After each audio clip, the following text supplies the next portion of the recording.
الحمد لله رب العالمين نحمده ونستعينه ونستغفره ونعوذ بالله من شرور أنفسنا ومن سيئات أعمالنا من يهده الله فلا مضل له ومن يضلله فلا هادي له وأشهد أن لا إله إلا الله وحده لا شريك له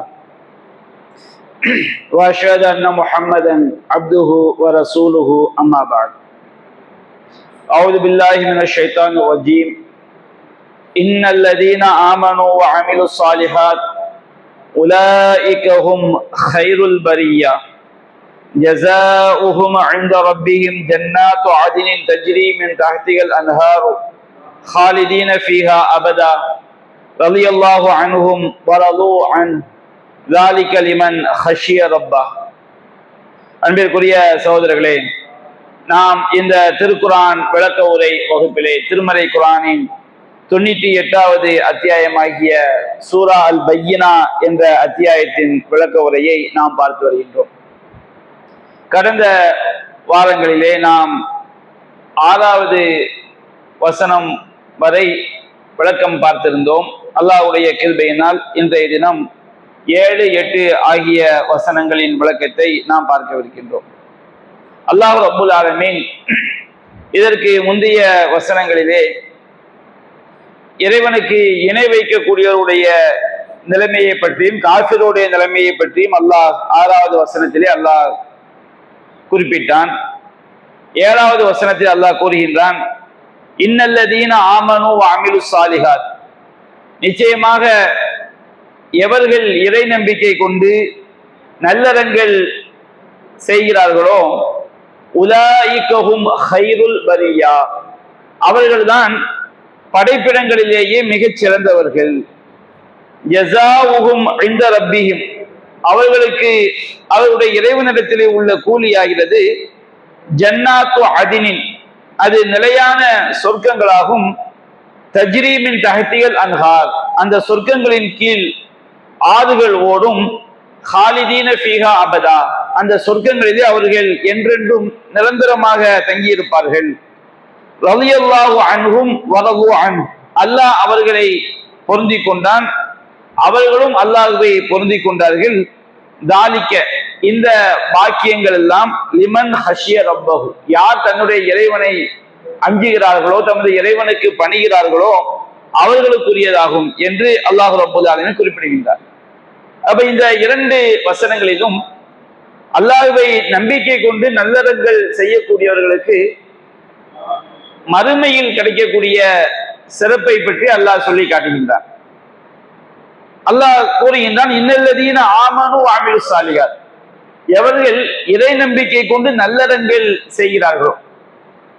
இறை நம்பிக்கை என்று சொல்லும் பொழுது, ஈமான் என்று சொல்லும் பொழுது, அந்த ஈமான் என்பது நம்முடைய உள்ளத்தால் அல்லாஹ்வை நாம் உறுதியாக நம்பிக்கை கொண்டு அதன் அடிப்படையில் செயல்படுவதற்கு பெயர்தான் ஈமான். இப்ப இறை நம்பிக்கை கொண்ட அனைவரும் சம அந்தஸ்துல இருப்பாங்கன்னா இருக்க மாட்டாங்க. சிலர்கள் இறை நம்பிக்கையின் உச்சகட்டத்தில் இருப்பாங்க, சிலர் இறை நம்பிக்கையில் பலவீனமான நிலையில் இருப்பார்கள். அப்ப ஈமான் என்பது கூடும் குறையும். நாம நன்மைகள் செய்ய செய்ய ஈமான் கூடிக்கொண்டே இருக்கும். அல்லாஹ்வுக்கு வழிபடக்கூடிய காரியங்களை செய்யும் பொழுது நம்முடைய ஈமான் அதிகரித்துக் கொண்டே இருக்கும். பாவமான காரியங்களை செய்ய செய்ய ஒருவனுடைய ஈமான் பலவீனம் அடைந்து கொண்டே இருக்கும். குர்ஆன்ல அல்லாஹ் சொல்லி காட்டுகின்றான், யஸீதுல்லாஹுல்லதீன ஆமனு அல் ஹுதா யஸீதுல்லாஹுல்லதீன இஹ்ததவ் அல் ஹுதா, அல்லாஹ் ரப்பல் ஆலமீன் நேர்வழி பெற்றவர்களுக்கு நேர்வழியை அதிகப்படுத்தி கொண்டே இருக்கிறான். ஒருவன் இஸ்லாத்தில் நுழைந்து விட்டான் என்றால், லா இலாஹ இல்லல்லாஹ் என்ற கலிமாவை சொல்லிட்டான்னு சொன்னோம்னா அவன் இஸ்லாத்துக்குள்ள வந்துடுறான். இந்த லா இலாஹ இல்லல்லாஹ் என்ற கலிமா தான், கலிமா மட்டும்தான் ஈமானான்னு சொன்னா இது மட்டும் ஈமான் கிடையாது. நபிகள் நாயகம் ஸல்லல்லாஹு அலைஹி வஸல்லம் சொல்றாங்க, அல் ஈமானு பிலூம ஷித்தூன ஷுஅபா, ஈமான் என்பது இறை நம்பிக்கை என்பது 60க்கும் அதிகமான கிளைகளை கொண்டது. அழகாக அந்த இறை நம்பிக்கையில உச்சகட்டம் தான் கௌது லா இலாஹ இல்லல்லாஹ், லா இலாஹ வணக்கத்திற்குரிய அல்லாஹ்வை தவிர வேறு யாரும் இல்லை. அப்போ ஒருதான் இஸ்லாத்துக்குள்ள வரணும்னு சொன்னோம்னா வணக்கத்திற்குரிய அல்லாஹ்வை தவிர யாரும் இல்லை, முகமது ஸல்லல்லாஹு அலைஹி வஸல்லம் அல்லாஹ்வுடைய தூதர் என்ற கலிமாவை சொன்னால்தான் ஒருவன் ஈமான் கொண்டவன் ஆக முடியும், ஒருவன் இஸ்லாத்துக்குள்ள வர முடியும். அதே நேரத்துல இந்த கலிமா மட்டும்தான் ஈமான் கேட்ட இது ஈமான் கிடையாது. இந்த கலிமா மட்டும் ஈமான் கிடையாது, இது ரொம்ப முக்கியம். இது இல்லாவிட்டால் ஒருவன் முஸ்லிமா ஆக முடியாது. ஆனால் ஈமான் என்பது இந்த கலிமாவோடு சேர்ந்து இன்ன பிற நல்லறங்களை செய்வதுதான் எனது ஈமான். இப்போ இஸ்லாத்தை படிக்கக்கூடிய அனைவருமே நேர் வழியில் இருப்பாங்கன்னா இருக்க மாட்டாங்க. ஒருதன் கலிமாக்கள் இஸ்லாத்துக்கு வந்துட்டா வச்சுக்கிடுங்க, இஸ்லாத்திற்குள் வருவதற்குள் அல்லாஹ்க்கு ஏகத்துவ கலிமாவை மொழிவதில் அவன் நேர்வழியில் இருக்கின்றான். ஒருதன் என்ன செய்வான், தொழாம இருப்பான், அந்த விஷயத்துல வழிகேட்டுல இருக்கிறான். ஒரு என்ன செய்வாரு, புறம் பேசுவாரு, அந்த விஷயத்துல ஒரு என்ன செய்யறாரு, வழிகேட்டுல இருக்கிறாரு. சிலர் என்ன செய்வாங்க, மது அருந்துவாங்க, பீடி சிகரெட் பிடிப்பாங்க, அந்த விஷயத்துல அவங்க என்ன செய்யறாங்க, வழிகேட்டுல இருப்பாங்க. சிலர் பிதாவான காரியங்களை செய்வாங்க, அந்த விஷயத்துல அவங்க என்ன செய்வாங்க, வழிகேட்டுல இருப்பாங்க. அப்போ அல்லாஹ் ரப்பல் ஆலமீன் ஈமான் கொண்ட மக்கள் அவங்க நல்லறங்களை செய்ய செய்ய அவங்களுக்கு அல்லாஹ் நேர் வழியை அதிகப்படுத்தி கொண்டே போவான். அவன் உண்ணக்கூடிய உணவு அல்லாஹ் ஹலாலாக ஆக்குவான். ஐங்கால தொழுகையை பேணுதலாக தொழக்கூடியவனாக அல்லாஹ் மாற்றுவான். பொய் புறம் கோல் சொல்றது போன்ற தீய பாவங்களை விட்டு தவிர்த்து நற்குணசாலியாக அல்லாஹ் மாற்றுவான். அப்போ நம்ம எல்லா விஷயத்திலையும் 100% ஒருவன் நேர்வழியில் இருக்க முடியுமானா இருக்க முடியாது. அதே நேரத்துல நேர்வழியை அதிகப்படுத்தி கொண்டே செல்லும். ஒரு ஆளை ஈமான் கொண்டவராக இருக்கலாம் வைத்துக் கொள்ளுங்கள், 10 ஆண்டுக்கு முன்னாடி அவர் எப்படி இருந்தாரோ அதை விட 10 ஆண்டுக்கு பிறகு அவருடைய செயல்கள் கூடி இருக்கணும். அப்பதான் நம்ம நேர்வழியில் இருக்கிற அர்த்தம். யஸீதுல்லாஹுல்லதீன இஹ்ததௌ ஹுதா, அல்லாஹ் நேர்வழி பெற்றவர்களுக்கு நேர்வழி அதிகரிக்கிறான். அப்ப நம்ம நேர்வழி நமக்கு அதிகரிச்சிருக்குதா குறைந்திருக்கிறதா? சில ஆளுக்கு சொல்லுவாங்க, ஒரு நேரத்துல நான் 5 வேளை கரெக்டா தொழுதேன், நோன்பு வச்சேன், இப்போம்லாம் நமக்கு அப்படி முடியலன்னு சொன்னோம்னா நம்ம கிட்ட ஈமான் என்ன செஞ்சிருக்கு, குறைந்திருக்கிறது. அப்ப அல்லாஹ் என்ன சொல்கின்றான், இறை நம்பிக்கை நேர்வழி பெற்றவர்களுக்கு நேர்வழி அதிகரித்து கொண்டே செல்லும் என்று சொன்னால் நம்ம நேர்வழி அதிகரிக்கணும் வச்சுக்கிடுங்க, நம்ம வழிகேட்டை நோக்கி என்ன செய்யறோம், நெருங்கி போய்கொண்டே இருக்கிறோம். 10 ஆண்டுக்கு முன்னாடி இருந்த மாதிரி தான் அதை விட எங்களுடைய நிலை கூடி இருக்கும். இன்னொரு 10 ஆண்டு போகும்போது இன்னும் நான் எப்படி இறைவனுக்கு நெருக்கமானவனாக இருக்கிறேன்னா, இறைவனை விட்டு தூரமானவனாக இருக்கிறேனா. அப்போ இந்த நேர்வழி என்பது நமக்கு கூடிக்கொண்டே செல்லும். நல்லறங்கள் செய்ய செய்ய ஒருவன் ஈமான்ல என்ன செய்கின்றான், அவன் முன்னிலை பெறுகின்றான். ஈமான் கொண்டவங்க அனைவருமே அவங்களுடைய அமல்களை பொறுத்து பல படித்தரங்களாக 4 படித்தரங்களாக திருமறை குர்ஆன் பிரிக்கிறது. அல்லாஹ் ரப்பல் ஆலமீன் திருமறை குர்ஆன்ல சூரத்து நிசாவுல 69வது வசனத்தை அல்லாஹ் சொல்லி காட்டுகின்றான், வமை யுத்தில்லாஹ வர் ரசூல், யார் அல்லாஹ் வமை யுத்தில்லாஹ வர் ரசூல், யார் அல்லாஹ்வுக்கும் அல்லாஹ்வுடைய தூதருக்கும் கட்டுப்படுகிறாரோ அதை ஈமான் கொள்வது, இஸ்லாத்தை பின்பற்றுறது. ஃபஉலாயிக மஅல்லதீன அன்அம அல்லாஹு அலைஹிம் மினன் நபிய்யீன வஸ்ஸித்தீகீன வஷ்ஷுஹதாஇ வஸ்ஸாலிஹீன், இவர்கள் அல்லாஹ் அருள் புரிந்த நபிமார்களோடும் உண்மையாளர்களோடும் சுஹதாக்களோடும் சாலிஹீன்களோடும் இருப்பார்கள். ஈமான் கொண்டவர்களையே உயர்ந்த படித்தரத்துல உள்ளவங்க யாருன்னா நபிமார்கள். இதை நாம அடையவே முடியாது. ஏன்னா நபிங்கிற அந்த படித்தரம் அல்லாஹ் தேர்ந்தெடுத்து கொடுப்பது, இதை நாம அடையவே முடியாது. ஆனா ஈமான் கொண்டு அல்லாஹ் ரசூலுக்கு கட்டுப்படக்கூடியவங்க மறுமை நபிமார்களோடு இருப்பாங்க. அப்ப ஈமான் கொண்டவங்கள்ல முதல் படித்தரம் யாருன்னு சொன்னோம்னா நபிமார்கள். அடுத்து அல்லாஹ் சொல்கின்றான் வஸ்ஸித்தீகீன், உண்மையாளர்கள். உண்மையாளர்கள்ல முதலாம் அவர் யாருன்னு சொன்னோம்னா அபூபக்கர் சித்தீக் ரலியல்லாஹு அன்ஹு. மார்க்கத்தை கடுகளவு சந்தேகம் இல்லாமல் அல்லாஹ்வுடைய வார்த்தைகளை, நபியுடைய வார்த்தைகளை நம்புவது, அதை உண்மைப்படுத்துவது.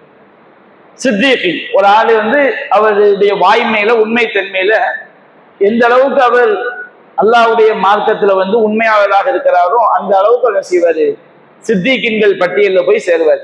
ஈமான் கொண்ட ஒருவர் அவருடைய ஈமான் அதிகரிக்க அதிகரிக்க அவர் சித்தீகீன் உண்மையாளர்கள் அப்படிங்கிற பட்டியலில் போய் என்ன செஞ்சிருவாரு, சேர்ந்துருவார். ஓ சுஹதா, சுஹதா அப்படின்னு சொன்னோம்னா இறைவனுக்காக உயிரை கொடுக்கக்கூடியவர்கள். அதே போன்று மார்க்க கல்வியில் தேர்ந்தவர்கள். ஒருவன் ஈமான் கொண்டான் ஈமான் கொண்டதோடு மட்டுமல்லாம மார்க்க கல்வியை அவன் தேர்ச்சி பெற்றவனாக இருந்தால் அது மிகச்சிறந்த ஒரு அந்தஸ்து. சித்தீகீன்களுக்கு அடுத்து உண்மையாளர்கள் என்ற அந்தஸ்துக்கு அடுத்த அந்தஸ்து சுஹதா. சுஹதா என்பது அல்லாஹ்வுடைய மார்க்கத்துக்காண்டி உயிரை கொடுக்கிறதும் சுஹதா. இன்னொரு சுஹதாக்கள் யாரு, அல்லாஹ் சொல்லி காட்டுறான், ஷஹிதல்லாஹு அன்னஹு லா இலாஹ இல்லாஹு, வணக்கத்திற்குரியவன் அல்லாஹ்வை தவிர வேறு யாரும் இல்லை என்று அல்லாஹ் சாட்சி கூறுகிறான். வல் மலாயிகத்து, இன்னும் மலக்குமாரும் சாட்சி கூறுகிறார்கள். நீதியின் அடிப்படையில் நின்றவர்களாக கல்வி ஞானம் உடையவர்கள் சாட்சி கூறுகிறார்கள். அல்லாஹ் ஒருவன் என்பது ரப்புல் ஆலமீன் ஒருவன், அவன் ஒருவன் என்று அவனுக்கு தெரியும், மலக்குமார்களுக்கும் தெரியும். மற்றவர்கள் எப்படி நாம சாட்சி கூறுறாங்க? அல்லாஹ் மூன்றாவதாக யாரு சாட்சி கூறுவான்னு சொல்றாங்கன்னா, அறிவு ஞானம் உடையவர்கள். யார் குர்ஆன் சொன்னாவ நன்றாக அவர்கள் தெரிந்து வைக்க கல்வியில மனப்பூர்வமாக ஈடுபடுகிறார்களோ, அந்த கல்வியை தேடுகிறார்களோ. கல்வியை தேடுதல்னா மதரசால போய் 7 வருஷம் படிக்கிறது, 4 வருஷம் படிக்கிறது, பட்டம் வாங்குறது அப்படி கிடையாது. எத்தனையோ பேரு மார்க்க கல்வியும் படிச்சிருப்பாங்க, அவங்களுக்கு மார்க்க அறிவு என்ன செய்யாது, மதரசாக்கள்ல பட்டம் வாங்கியிருப்பாங்க, மார்க்க கல்வி அவங்களுக்கு இருக்காது. மார்க்க கல்வி அந்த அடிப்படைக்கு போகக்கூடாது. மார்க்க கல்வி என்ற மார்க்கத்தை தெரிவது பல விதங்களில் நம்ம என்ன செய்யலாம், தெரியலாம். மார்க்க புத்தகங்களை படித்து தெரியலாம். அதே போல சத்திய மார்க்கத்தை போதிக்கக்கூடியவங்களுடைய நாவுகள்ல இருந்து நம்ம என்ன செய்யலாம், மார்க்கத்தை அவங்களுடைய விளக்கங்கள்ல இருந்து படிக்கலாம், ஜும்மா உரைகள்ல படிக்கலாம், குர்ஆன் வகுப்புல நாம தெரியலாம். அப்ப யாரு மார்க்க கல்வியை அதிகமாக தேடுறாங்களோ நம்ம அதன்படி நடக்கணும். இவங்களும் சுகதாக்கள், இவங்களும் சாட்சியாளர்கள். அப்ப சுகதாங்கிற வார்த்தைக்கு 2 அர்த்தம் இருக்கு. ஒண்ணு அல்லாஹ்வுக்காண்டி உயிரை கொடுக்கக்கூடிய சுகதாக்கள், இன்னொரு கூட்டம் யாருன்னு சொன்னோம்னா மார்க்க கல்வி, மார்க்க ஞானம் உடையவர்களும் சுகதாக்கள். எல்லா ஊர்ல மார்க்க விஷயத்துல எந்த அளவுக்கு தன்னுடைய மார்க்க கல்வியை தேடுவதற்கு முற்படுகிறானோ அவனுடைய ஈமான் உயர்ந்த நிலை. அப்ப ஈமான்ல முதல் நிலையில் உள்ளவங்க நபிமார்கள், அடுத்த நிலையில் உள்ளவர்கள் சித்திகீன்கள், உண்மையாளர்கள், மூன்றாவது நிலையில் உள்ளவர்கள் சுகதாக்கள். சுகதாக்கள்னா உயிரை கொடுக்கக்கூடியவங்க, அல்லாஹ்வுடைய மார்க்கத்துக்காண்டி உண்மையிலே உயிர் தியாகம் செய்தவர்கள். அடுத்து யாருன்னு சொன்னோம்னா மார்க்க கல்வி உடையவர்கள். அப்ப அடுத்து அல்லாஹ் சொல்லி காட்டிய சாலிஹீன், நல்லடியார்கள். நல்லடியார்கள் எந்த அளவுக்கு நன்மையான காரியங்களை செய்யறாங்களோ அவங்க நல்லடியார். அப்போ அல்லாஹ் ரப்புல் ஆலமீன் மூமின்களை 4 படித்தரமா வச்சிருக்கிறான். அப்ப இந்த படித்தரத்திலேயே நபிமார்களை தவிர மிக உயர்ந்த படித்தரத்துல உள்ளவங்க சித்திக்கின்ற ஒரு ஆள்கிட்ட இந்த 4 பண்புமே, நபித்துவத்தை விட்டுருங்க, மற்ற 3 பண்புமே இருக்கும் பொழுது அவங்க மிக உயர்ந்த அந்தஸ்து என்ன செஞ்சிடறாங்க, போயிடுறாங்க. அப்போ இந்த ஈமான் என்பது இப்படி 4 படித்தரமா இருக்கு. அப்ப அந்த படித்தரங்கள் நமக்கு பெற்றுத் தருவது இன்னல்லதீன ஆமனு வ அமிலு ஸாலிஹாத், எவர்கள் அல்லாஹ்வை நம்பிக்கை கொண்டு நல்லறங்களை செய்கிறார்களோ உலாயிக ஹுமுல் கைருல் பரியா, அவர்கள்தான் படைப்பினங்களிலேயே சிறந்தவர்கள். அபூ ஹுரைரா ரலியல்லாஹு அன்ஹு சொல்லி காட்டுறாங்க, இந்த வசனத்தின் அடிப்படையில் நபிகள் நாயகத்துடைய விளக்கம் அல்ல, அபூ ஹுரைரா அவங்க இந்த ஆயத்தை அடிப்படையாக வைத்து அவங்க சொல்லக்கூடிய ஒரு கருத்து. அது சரியாகவும் தெரிகிறது, தவறாக இருந்தால் அல்லாஹ் ஆலம். என்ன கருத்துலான்னா, ஒரு மூமின் ஈமான் கொண்டு நல்லறம் செய்யக்கூடிய ஒரு மூமின் அவங்க தான் படைப்பினங்களில் சிறந்தவர் என்று அல்லாஹ் சொல்லும் போது, சில நேரங்கள்ல சில மூமின்கள் குறிப்பிட்ட மலக்குமார்களை விட கூட என்ன செய்ய முடியாம சிறந்தவனா என்ன செய்ய முடியும், ஆக முடியும். ஏன்னா அல்லாஹ் அப்படித்தானே சொல்றான், யார் ஈமான் கொண்டு நல்லறங்கள் செய்கிறார்களோ உலாயிக ஹுமுல் கைருல் பரியா, அவர்கள் தான் படைப்பினங்களிலேயே மிகச் சிறந்தவர்கள். அப்ப படைப்பினங்களிலேயே மிகச் சிறந்தவர்கள் அப்படின்னு சொல்லும் போது, ஒருவனுடைய ஈமான் உச்சகட்டத்தை அடையும் பொழுது அவன் படைப்பினங்களில் சிறந்தவனாக மாறுகின்றான். சில மலக்குமார்களை விட அவன் செய்யலாம், அவன் ஈமான்ல ரொம்ப சிறந்த ஒரு படைப்பினம் மிக்கவனாக அவன் செய்ய முடியும், மாற முடியும் என்கின்ற ஒரு கருத்தை அபூ ஹுரைரா ரலியல்லாஹு அன்ஹு செய்றாங்க, குறிப்பிடுறாங்க. இந்த வசனத்தை அடிப்படையாக வைத்து அவர் தன்னுடைய கருத்தை செய்றார், சொல்லி காட்டுறார். அப்போ உண்மையிலேயே இந்த உலகத்துல சிறந்த படைப்பினம் யாது? காசு பணத்தை வச்சோ வேற பதவி பட்டங்களை வைத்தோ ஒருவன் சிறந்தவனாக முடியாது. ஈமான் கொண்டு நல்லறம் செய்யக்கூடியவன் சிறந்தவன். நம்முடைய பார்வையில சிலர் அல்பமான நம்ம மனிதர்களை எப்படி இடம் போடுவோம், ஒரு கொஞ்சம் அழுக்கான ஆடையை கொடுத்துனா வச்சுக்கிடுங்க, அவங்க நம்ம என்ன செய்வோம், இவர் சாதாரணமா நம்ம நினைப்போம். அதே போன்று ரொம்ப பட்டம் பதவியில உள்ளவங்க நம்ம என்ன செய்வோம், ரொம்ப மதிப்போம். மனிதர்கள் அப்படித்தானே இடம் போடும், மனித தன்மை அதுதானே. பெரிய பெரிய கல்விமான்கள், இன்ஜினியர்ஸ், டாக்டர்ஸ், அமைச்சர்கள், இவங்களெல்லாம் ரொம்ப பெருசா நம்ம மதிப்போம். ஆனா அல்லாஹ்வுடைய பார்வையில மிகச் சிறந்தவர்கள் யாருன்னு சொன்னோம்னா, ஈமான்ல உண்மையில உள்ளத்து ரீதியாக இறை நம்பிக்கையில சிறந்து விளங்கக்கூடியவங்க அல்லாஹ்வோட சிறந்தவங்க. நாம மனிதர்கள்ட்ட சிறந்தவங்களா இருக்க வேண்டிய அவசியமே கிடையாது, அதுல ஒரு ஃபாயிதா கிடையாது. 4 பேர் நம்மளை பாராட்டணும், புகழணும், நம்மளை போய் தெரியணும், அது நமக்கு மறுமையில அழிவு தான். நபிகள் சொல்லி காட்டுறாங்க, ருப்ப அஷாசின் மதுஃபூஇன் லஹுல் அப்வாப். நபிகள் காலத்துல சில ஏழைகள் இருந்தாங்க, அவங்களுக்கு உடுத்துறதுக்கு ஆடை கிடையாது, தலையை தேய்க்கிறதுக்கு எண்ணெய் கிடையாது, தண்ணி கிடைச்சா தான் குளிக்க முடியும். அப்ப அவங்க தலையெல்லாம் பரட்டையா இருக்காது, தலையெல்லாம் அவங்க அவங்க வந்து அழுக்கா இருக்கக்கூடிய ஆட்களே கிடையாது. இப்ப இருக்கிற பக்கீரி மாதிரி நினைச்சிடக்கூடாது. வறுமையினால தலைக்கு தேய்க்கிறதுக்கு எண்ணெய் இல்லாம தலையெல்லாம் பரட்டையா இருக்கும், ஆடையெல்லாம் அழுக்கா இருக்கும். அப்ப நபிகள் சொல்றாங்க, சில ஆட்கள் இருக்கிறாங்க, அவங்க தலையெல்லாம் பரட்டையா இருக்கும், நம்ம வீட்டுக்கு வந்தா கூட வெளியே போடான்னு சொல்லி கதவு சாத்திரும். அது ஃபூழில் அப்பா வீட்டு கதவுகள் அவர்களுக்கு சாத்தப்படும். வீட்டுக்குள்ள என்ன செய்ய மாட்டோம், அனுமதிக்க மாட்டோம் அவங்க தோற்றத்தை பார்த்து. ஆனா அக்ஸம அலல்லாஹில் அபர்லோம், அவன் அல்லாஹ் கிட்ட கையேந்திட்டான்னு சொன்னோம்னா அல்லாஹ் நிறைவேற்றி கொடுப்பான்.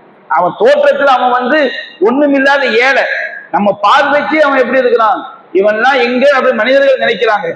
ஆனா அவனுடைய அந்தஸ்து எங்க உயர்ந்து பாருங்க. 7 வானங்களுக்கு மேலுள்ள அகில உலகங்களையும் படைத்து பரிபாலிக்கக்கூடிய ரப்பு எடுத்து அவனை செய்யலாம். மிக உயர்ந்தவனாக, மிக சிறந்த ஒரு அடியானாக அவனை செய்கின்றான், மாறிவிடுகிறான். அது காரணம் என்ன? அவனுடைய ஈமான், அவனுடைய நல்லறம் என்பதை நாம் விளங்கிக் கொள்ள வேண்டும். அப்ப அல்லாஹ் சொல்கின்றான், அவர்கள் தான் படைப்பினங்களிலேயே மிகச் சிறந்தவர்கள். ஒரு தடவை மனிதர்களிலேயே மிகச்சிறந்த படைப்பினம் யார்? இப்ராஹிம் அலைஹிஸ்ஸலாம், நபிகள் நாயகம் ஸல்லல்லாஹு அலைஹி வஸல்லம். இப்ராஹிம் அலைஹிஸ்ஸலாம் அவங்க தான் ஒட்டுமொத்த மனித சமுதாயத்தில் மிக சிறந்தவர்கள். நபிகள் நாயகம் ஸல்லல்லாஹு அலைஹி வஸல்லம் அவங்களும் அந்த அந்தஸ்துக்குரியவர்கள் என்பதற்கு என்ன ஆதாரம்? குர்ஆன்ல அல்லாஹ் நபிகள் நாயகம் ஸல்லல்லாஹு அலைஹி வஸல்லம் அவங்க பார்த்து ஒரு சஹாபி சொல்றாரு, யா ஹைரல் பரியா, படைப்பினங்களிலேயே மிகச் சிறந்தவரே அப்படின்னு நபிகள் நாயகத்தை பார்த்து சொல்றாங்க. அப்ப நபிகள் நாயகம் சொல்றாங்க, ஜாக்க இப்ராஹிம் அலைஹிஸ்ஸலாம், படைப்பினங்களிலேயே மிக சிறந்தவர் யாருன்னு சொன்னோம்னா இப்ராஹிம் அலைஹிஸ்ஸலாம். இது ரசூலுல்லாஹ் எப்போ சொல்லி இருக்க முடியும்னு சொன்னோம்னா அதனுடைய விளக்கத்தை நான் பின்னாடி சொல்றேன்.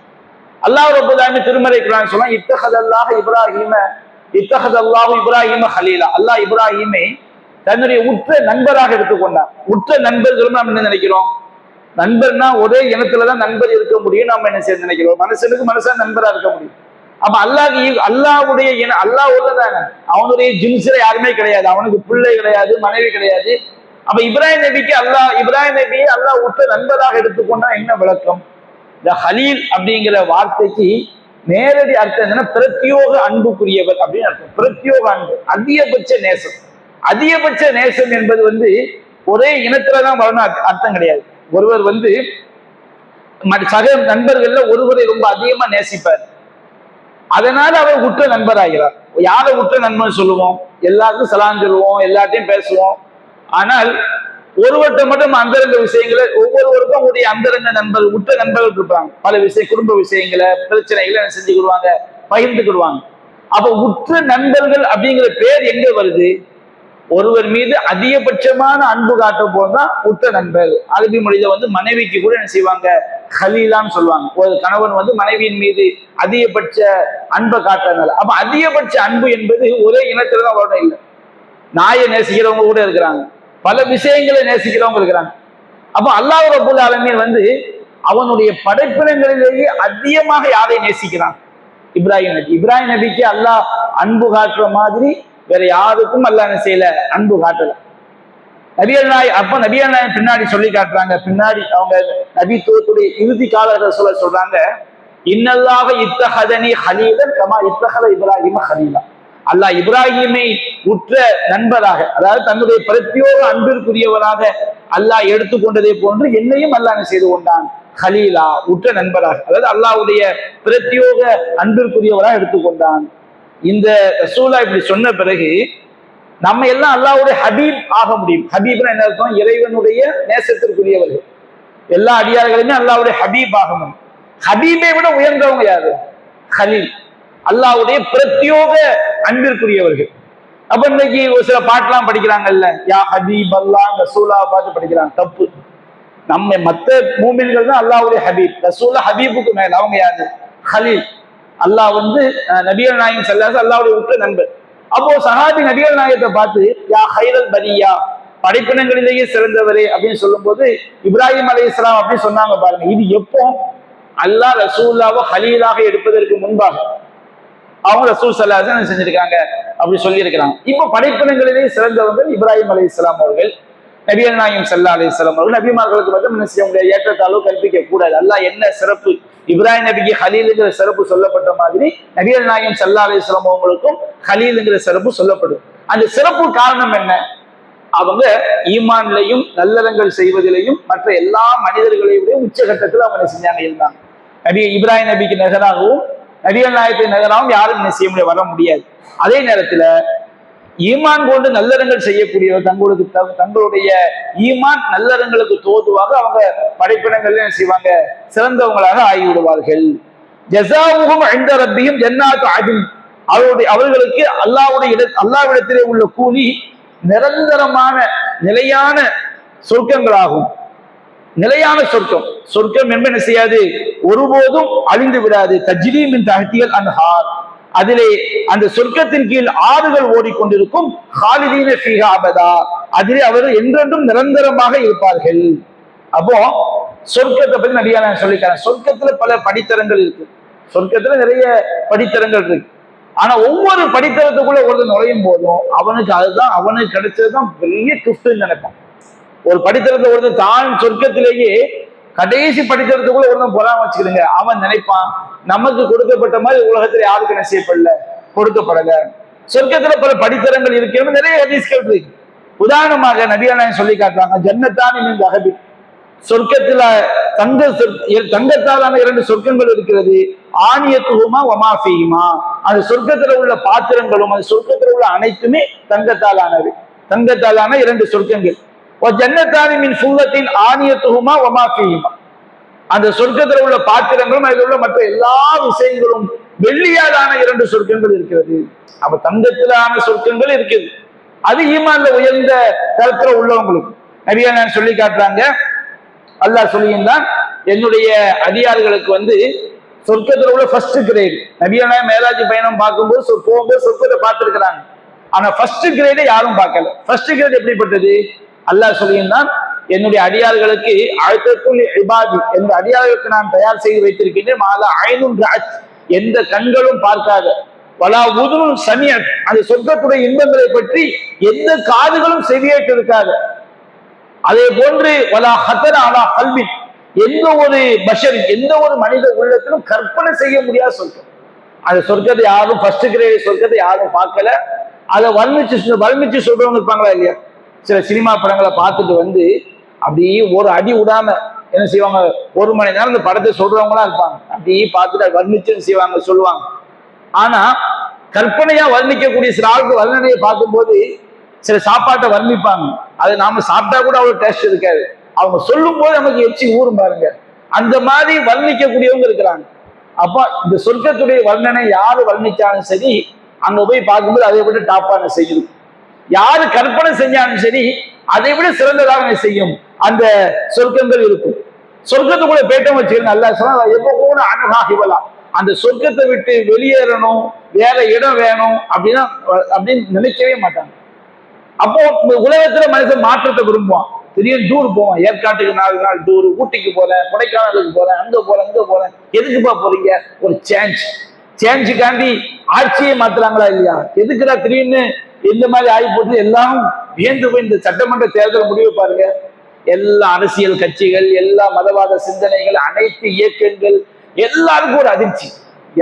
அவன் அந்த நாற்காலியை பிடிக்கணுங்கிறதுக்காண்டி 50 வருஷம் உழைக்கிறவன், 60 வருஷம் உழைச்சவன், பல கோடியை செலவு பண்ணவன் எல்லாரும் முடிச்சு பார்க்கலாம். யாருக்கோ ஒருத்தனை கொண்டு போய் அல்லாஹ் ஆட்சியை கொடுத்துட்டான். அது அந்த உண்மைதானே. அல்லாஹ் குலில்லாஹும்ம மாலிக்கல் முல்க் தூத்தில் முல்க மன் தஷா, அல்லாஹ்வே ஆட்சிக்கெல்லாம் அதிபதி, நாடியவருக்கு என்ன செய்கின்றாய், ஆட்சியை கொடுக்கின்றாய், நாடியவருக்கு ஆட்சியை படிக்கிறாய். செல்வத்தை மாதிரிதான் ஆட்சி என்பது. ஒண்ணுமில்லாதவன் அல்லாஹ் கோடீஸ்வரன் ஆக்கிடுவான், ஒண்ணுமில்லாதவன் அல்லாஹ் திடீர்னு ஆட்சியாளன் ஆக்கிடுவான். அவனுடைய அதிகாரத்துல உள்ளது. அப்போ மனிதன் என்பவன் ஒரு சேஞ்சை விரும்புறான். ஏதாவது எதுக்கு அதுல போய் ஓட்டு போட்டேன்னு கேட்டோம்னா, எனக்கு ஒரு சேஞ்ச் வேணும், ஒரு மாற்றம் வேணும் அப்படின்னு நிறைய பேர் பேசுறாங்க. மனுஷங்க மாற்றத்தை விரும்புறான். ஆனா சொர்க்கத்தை போயிட்டோம் வச்சுக்கிடுங்க, எப்பவும் அணுகாகிவல, அங்கிருந்து மாறி போகணும், மாற்றம் வேண்டும் என்பதை என்ன செய்ய மாட்டார்கள், ஒருபோதும் விரும்பவே மாட்டார்கள். சொர்க்கத்தில் ஆறுகள் ஓடும். ஆறுகள்னா எப்படிப்பட்ட ஆறுகள்? குர்ஆன்ல அல்லாஹ் சொல்லி காட்டுறான், மஸலுல் ஜன்னத்தில்லதி உஇதல் முத்தகுன், இறையச்சமுடையவர்கள் வாக்களிக்கப்பட்ட சொர்க்கமாகிறது. ஃபீஹா அன்ஹாரு மின் மாயின் கைரி ஆசினின், அது அதாவது கெட்டு போக தூய்மையான தண்ணீர் நீராறுகள் அங்கே ஓடும். அன்ஹாரு மின் லபனின் லம் யதஹய்யர் தஅமுஹு, சுவை மாறாத பாலாறு அங்கே ஓடும். அன்ஹாரு மின் ஹும்ரின் லத்தத்தில் ஷாரிபின், குடிப்பவர்களுக்கு மிகுந்த சுவையாக தித்திப்பாக இருக்கக்கூடிய மது ஆறு அங்கே ஓடும். அங்க போதையெல்லாம் என்ன செய்யாது, அந்த ஆற்றை குடிப்பது, மதுவை குடிப்பதனால் போதை ஏற்படாது. அன்ஹாரும் அசலி முசஃபா, பரிசுத்தமான தூய தேனாறு ஓடும். யோசிச்சு பாருங்க, உலகத்துல தேனாறு நம்ம நினைச்சு பார்க்க முடியும். தேனாறு, மது நீராறு நம்ம பார்க்கிறோம். சொர்க்கத்துல உள்ளது இந்த நீரை விட மிக சிறந்ததாக இருக்கும். பாலாறு நம்ம கற்பனை பண்ண முடியுமா? தேனாறு கற்பனை பண்ண முடியுமா? மது ஆறு கற்பனை பண்ண முடியுமா? மது ஆறா ஓடுறது நம்ம கற்பனை பண்ண முடியுமா? சொர்க்கத்துல அல்ல தேனை ஆறா ஓட வைக்கிறான், மதுவை அல்ல ஆறா ஓட வைக்கிறான், பாலை அல்ல என்ன செய்யறான், ஆறாக ஓட வைக்கின்றான். அதனுடைய சுவை மாறாது. மதுவினால மது குடித்தால் போதை ஏற்படாது, ரொம்ப தித்திப்பாக இருக்கும். தேன் என்பது பரிசுத்தமான தேன். இந்த உலகத்துல எவ்வளவு ஏமாற்றங்கள் நடக்குது. அப்போ அங்கே அவர் என்ன செய்வார்கள், அது மட்டுமல்ல, ஹாலிதீன ஃபீஹா அபதா, அங்கே அவர்கள் நிரந்தரமாக, சொர்க்க வாழ்க்கை என்பது முடிவே முடிவே முடிவே முடிவே இல்லாத வாழ்க்கை. அதுக்காக நல்லா படிச்சிருக்கிறாங்க. துன்யா என்பது சோதனை தான், சொர்க்கம் நமக்கு நிரந்தரம். அப்போ அல்லாஹ் ரலியல்லாஹு அன்ஹும் வரது அன்ஹு, அல்லாஹ் அவர்களை பொருந்தி கொண்டான், அவர்களும் அல்லாஹ்வை பொருந்தி கொண்டார்கள். சொர்க்கத்துல கிடைக்கிற மிகப்பெரிய ஒரு பாக்கியம். சஹீஹுல் புகாரில, முஸ்லிம் போன்ற கிரந்தங்கள்ல பதிவு செய்யப்பட்டிருக்கு. அல்லாஹ் ரப்பல் ஆலமீன் சொர்க்கவாசிகள் எல்லாம் சொர்க்கத்துக்குள்ள நுழைஞ்சவன அஹ்லல் ஜன்னா, சொர்க்கவாசிகள் அல்லாஹ் என்ன செய்வான், கூப்பிடுவான். இந்த இதை முடிச்சிருவோம் இந்த சூரா. சொர்க்கவாசிகள் அல்லாஹ் கூப்பிடுவான். அப்ப கூப்பிட போன அவங்க சொல்லுவாங்க, லப்பைக ரப்பனா வ சஅதைக, இறைவா நாங்கள் ஆஜராகி விட்டோம், எல்லா பாக்கியங்களும் உன்னுடைய கையில் தான் இருக்கிறது, வல் கைரு ஃபீ யதைக், எல்லா நன்மைகளும் உன்னுடைய கையில் தான் இருக்கிறது சொன்ன உடனே அல்லாஹ் கேட்பான், ஹல் ரலீதும், பொருந்தி கொண்டீர்களா? அல்லாஹ் கேட்கிறானா இல்லையா? ரலியல்லாஹு அன்ஹும், அல்லாஹ் அவர்களை பொருந்தி கொண்டான், அவர்களும் அல்லாஹ்வை பொருந்தி கொண்டார்கள். அப்படின்னா என்ன விளக்கம்? அல்லாஹ் கேட்கிறான் சொர்க்கத்துக்கு போனவங்க, ஹல் ரலீதும், பொருந்தி கொண்டீர்களா? அப்ப அவங்க எல்லாம் சொல்லுவாங்க, வமாலனா லா நர்லா யா ரப், இறைவா நாங்கள் பொருந்தி கொள்ளாமல் இருப்பதற்கு என்ன இருக்கிறது? மாலம் தோற்றி அகதம் ஹல்கி, ஒவ்வொரு சொர்க்கவாசியும் நினைப்பான், உன்னுடைய படைப்பினங்களை யாருக்கும் கொடுக்காத இன்பத்தை, சொர்க்கத்தை எங்களுக்கு தந்திருக்கிறாய். அப்ப அல்லாஹ் சொல்வான், அலா ஒத்திக்கும் அஃலல் என்றால், இதை விட சிறந்த ஒன்றை உங்களுக்கு நான் தரப்போகிறேன். யோசிச்சு பாருங்க, நினைச்சதெல்லாம் கிடைக்கும் போது அதை விட சிறந்த ஒன்று நம்ம எதை கேட்க முடியும்? அப்ப அல்லாஹ் சொல்ல, இதை விட சிறந்த ஒன்றை நான் உங்களுக்கு தரப்போகிறேன். அப்ப அவங்க கேட்பாங்க, யாரும் ஐயு செய்யும் அஃலல் என்றால், இதை விட சிறந்த என்ன கிடைக்கும்? நினைச்சதெல்லாம் கிடைக்குது, இதை விட சிறந்த ஒன்று எது இருக்க முடியும்? அப்ப அல்லாஹ் சொல்வான், உஹில்ல அலைக்கும் ரிதுவானி, என்னுடைய பொருத்தம், என்னுடைய திருப்தி உங்களுக்கு உங்கள் மீது ஏற்பட்டு விட்டது. ஃபலா அஸ்ஹது அலைக்கும் ஃபலா உஸ்ஹிது அலைக்கும் பாத, இதற்கு பிறகு நான் செய்ய மாட்டேன், உங்களை வெறுக்கவே மாட்டேன். உங்க மேல என்னுடைய வெறுப்பு உங்கள் மீது என்ன செய்யாது, ஏற்ப கோடான கோடான கோடான கோடான ஆண்டு, கற்பனையே பண்ண முடியாத அளவுக்கு ஆண்டுகள் நிம்மதியாக என்ன செய்வாங்க, சொர்க்கத்தில் இருப்பார்கள். அதே போன்று இன்னொரு செய்தி நம்ம பார்க்கிறோம். புகாரில 554 பதிவு செய்யப்பட்டிருக்கிறது. நபிகள் நாயகம் ஒரு நாள் பௌர்ணமி இரவுல அப்படியே சூரியனை பார்க்கிறாங்க, சந்திரனை பார்க்கிறாங்க. அப்போ ரசூலுல்லாஹ் சொல்றாங்க, இன்னக்கும் தரவுன ரப்பக்கும் கமா தரவுன ஹாலல் கமர், நீங்க இந்த சந்திரனை நம்ம பார்க்கறதுக்கு எப்படி முண்டி அடிக்க மாட்டோமோ, சந்திரன் மேல இருக்குது எல்லாருமே பார்ப்போம். அப்ப அந்த மாதிரி என்ன செய்வீர்கள், அல்லாஹ்வை நீங்க முண்டி அடிக்காமல் பார்ப்பீர்கள், அல்லாஹ்வை பார்க்கக்கூடிய பாக்கியம். அப்போ நிறைய சொல்றாங்க, ஃபைனி சத்தாட்டும் அல்லாஹ் துகுலபு அலா ஸலாத்தின் கப்ல துலூஇ ஷம்ஸ் வ கப்ல குரூபிஹா, ஐங்காலத்துல எல்லாம் சரியா தொழுதுரும். எதுல பஞ்சாயத்து வரும் நிறைய பேருக்கு? சூரியன் உதிக்கிறதுக்கு முன்னாடி உள்ள தொழுகை, சூரியன் மறையறதுக்கு முன்னாடி உள்ள தொழுகை, சுபூ தொழுகை, அசர் தொழுகை, இதுலதான் பெரிய பஞ்சாயத்து. அப்ப நபி என்ன சொல்றாங்க, இந்த ரெண்டு தொழுகையும் நீங்க இந்த ரெண்டு தொழுகை வேற எந்த காரணமும் உங்களை மிகச்சிடக்கூடாது, தூக்கம் மிகச்சு தொழாம இருந்துடக்கூடாது. வேற எந்த நோக்கத்துக்காண்டி நீங்க இந்த ரெண்டு தொழுகையும் தொழாம இருந்துடக்கூடாது. மற்ற தொழுகையை மூமின் கரெக்டா தொழுதுருவோம். அப்ப இந்த ரெண்டு தொழுகைகளையும் வேறு காரணங்கள் உங்களை நினைத்து விடாமல் இருக்க முடியும் என்றால் இருந்து கொள்ளுங்கள். இந்த ரெண்டு தொழுகையும் கரெக்டா தொழுதோம்னா அவங்க அல்லாஹ் பார்க்கிற பாக்கியம் என்ன செய்யும், கிடைக்கும். மற்ற தொழுகை நம்ம ஆட்டோமேட்டிக்கா தொழுதுருவோம். இந்த ரெண்டு சிரமமாகும், இதை நீங்க என்ன செஞ்சுக்கிறீங்க, சரியாக இருந்து கொள்ளுங்கள் அப்படின்னு சொல்லிட்டு ரசூலுல்லாஹ் ஒரு ஆயத்தை ஓதி காட்டினாங்க. சூரியன் உதிப்பதற்கு முன்பாகவும் சூரியன் மறைவதற்கு முன்பாகவும் இறைவனை துதிப்பீராகனா சுபு தொழுகையும் அசர் தொழுகையும் சரியா நிறைவேற்றுங்கன்னு அர்த்தம். அப்ப கடைசியா அல்லாஹ் சொல்லுகிறான், இது யாருக்கு கிடைக்கும்னா, யார் தன்னுடைய இறைவனுக்கு பணிகிறார்களோ, தம்முடைய இறைவனை அஞ்சுகிறார்களோ அவர்களுக்கு தான் கிடைக்கும். இன்னமா யஹ்ஷல்லாஹ மின் இபாதிஹில் உலமா, அல்லாஹ்வுடைய அடியார்களில் அறிந்தவர்கள் தான் அல்லாஹ் பயப்படுவாங்க. நம்ம அல்லாஹ் பத்தி தெரிய மார்க்க கல்வி தெரியத்தான் நமக்கு அல்லாஹ்வை பற்றிய பயம் என்ன செய்யும் ஏற்படும். அல்லாஹ் ரப்பல் ஆலமீன் அத்தகைய நல்லடியார்களின் கூட்டத்தில் நம்ம அனைவரையும் சேர்த்து அருள் புரிவானாக. வாஹிரு தஅவானா அல்ஹம்துலில்லாஹி ரப்பில் ஆலமீன். அஸ்ஸலாமு அலைக்கும் வரஹ்மத்துல்லாஹி வபரகாத்துஹு.